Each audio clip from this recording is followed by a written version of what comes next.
Hey guys, welcome back to the channel. So today we got another shop talk video, and today's topic is going to be about working carefully around vehicles and not working carelessly.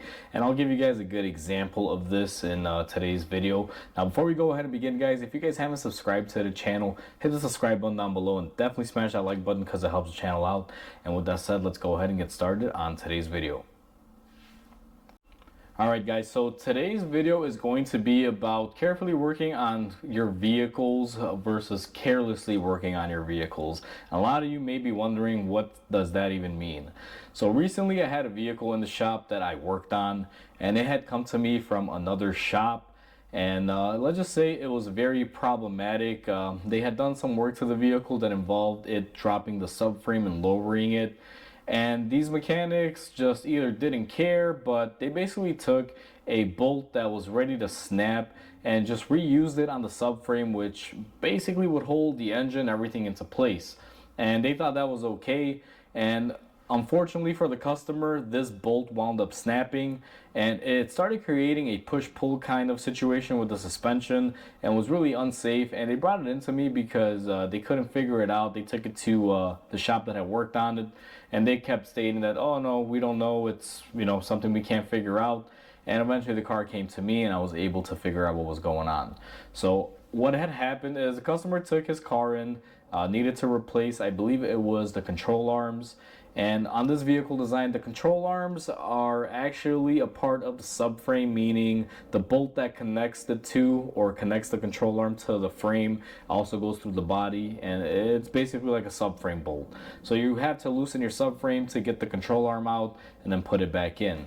What winds up happening on a lot of these vehicles is the collar and the bushing will be a steel collar, and the bolt is also steel. If you get any water or anything in there throughout the years, that bolt will tend to rust up and bulge out and basically get rust jacked in there, making them impossible to remove, or they wind up taking a lot of heat to come out. They don't snap, but they're pretty thinned out over the years.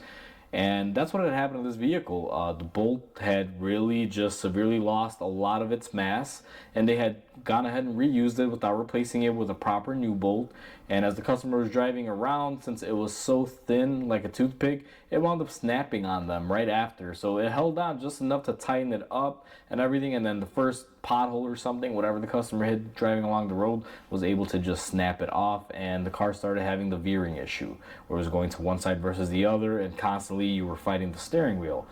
And initially when he brought it in, I honestly couldn't really tell the difference, but I did notice that I saw some, you can say like orange rust dust on one of these rear bushings. And upon looking at it, I took a pry bar, tried moving the bushing, and the bolt fell right off, just the head portion of it, and the stud was still stuck in the body. And I was like, okay, so that would explain why we have a Wander Reeve situation.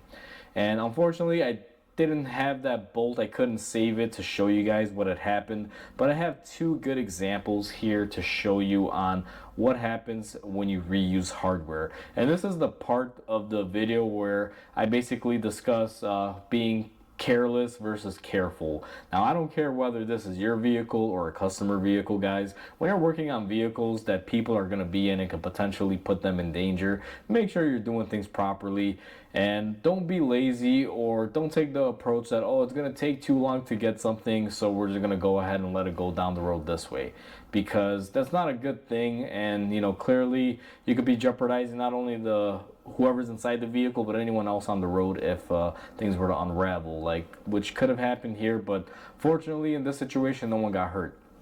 So just to start off, I have two bolts here, and this is the best example that I'm going to be able to show you. Both of these bolts belong to the specific vehicle that I worked on. And what I have here, the old one that I took off, and I'm going to get you guys zoomed in on it here. I should probably just come up. You will notice that it's all jagged, rotted up, and basically chewed through. Now, this is very common. This happens a lot.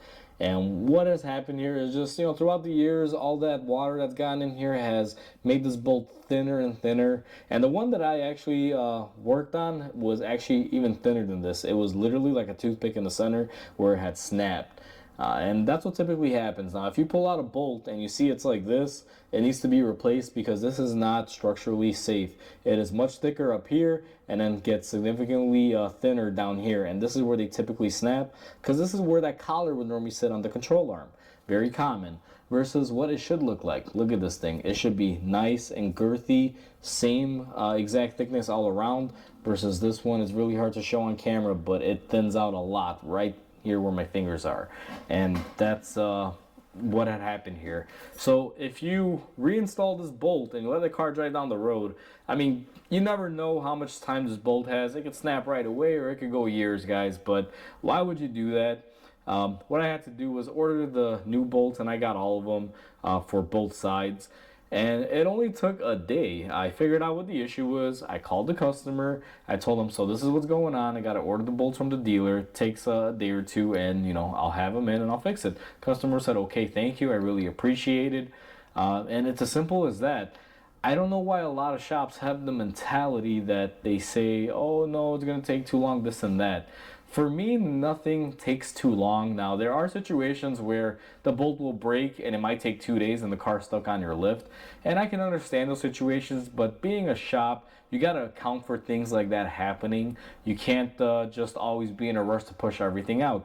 I've had cars that come in here for a simple job and it winds up being a 2-day nightmare. And it happens. But I deal with it the best way that I can. I don't just push things out. Sorry, I had to cut the video clip there, guys, because there was an ambulance rolling through. I know you guys heard it. But like I was saying, you don't just get to push a car out because you have to, or, you're under the gun. That shouldn't be the way, guys. In a situation like that, like I said, if you're a shop, be prepared for things like that. What I could easily do in this scenario with, let's say, this bolt being this way, is I can call the customer if it hadn't snapped and tell them, hey, I need to order them. Takes a couple days. Customers are usually more than happy to work with us when it comes to time. Sometimes there's no other way around it.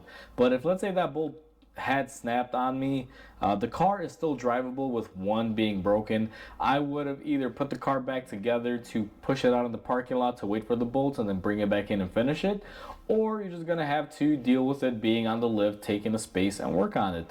But there's no justification for anyone to put someone in danger by installing something that can be basically broken fairly quickly because it's thinned out, and all in the sake of, oh, I need to get it done and I need my stall because I need to work on the next car. This is where I say people work carelessly sometimes as mechanics, and I've seen this happen quite a few times. We sometimes get careless because we're trying to push the boundaries and we're trying to make more and more money because we get paid based on an hourly scale system on how much we produce. And sometimes I think we just forget our ways, and stuff like this can happen. And on the DIY side, or just your average person doing this out of their garage, they don't do it necessarily because they're pushing the time, but they just see it as, I need to get this done quickly because I need to go to work. So they just wind up doing stuff like this. I've seen it happen on both sides. I've seen mechanics do it, and I've seen regular consumers do it that like to work on their own stuff. It happens throughout. It's not just mechanics. It's everyone. But you gotta be careful and not be careless. That's the main takeaway from this video, guys. And that's pretty much what I wanted to share. Always be mindful, work on cars carefully, because it can put you at risk or other people. Because you have to remember, someone's got to drive that car down the road. That's a hazard. And there's other cars on the road, and it could just be a disaster in the end. And sometimes you could work on a car and it could be driving next to you and it has an issue, and it could even potentially affect you. But either way, guys, that's my takeaway. I'm a little bit dramatic here towards the end because I'm just trying to prove the point across. Stuff like this pisses me off because, it's just stupid. If people do stuff like this, I tell them maybe you should just switch your career because you don't have the patience to deal with stuff. And I know it's not always based on the mechanics. Sometimes they're shop owners or managers that, hey, get it done, get it done. But at the end of the day, guys, no matter what situation that I've been in, if I was working as a dealer and this happened and they didn't have the hardware, I would just tell them straight up, listen, this car's not leaving. Nothing you can do, nothing I can do about it. We just got to solve it. It is what it is. Deal with the issue and, work it out. And it always worked out because, one thing that I find is that if you communicate with people and you stand your ground and you let them know and they're well informed, it makes the situation a lot easier, guys. So there's, no excuse for this sort of behavior, at least not in this field. because you can always make the time. I'd rather take an extra day or two on something or wait around for a part than try to, fabric cobble something up together and hack it and potentially risk the lives of people or endanger anyone. So just my 2 cents on it. So with that said, guys, hopefully you guys enjoyed this video. Please comment, like, and subscribe because it definitely helps the channel grow. Hope you guys have a wonderful day, and I'll catch you guys on the next video.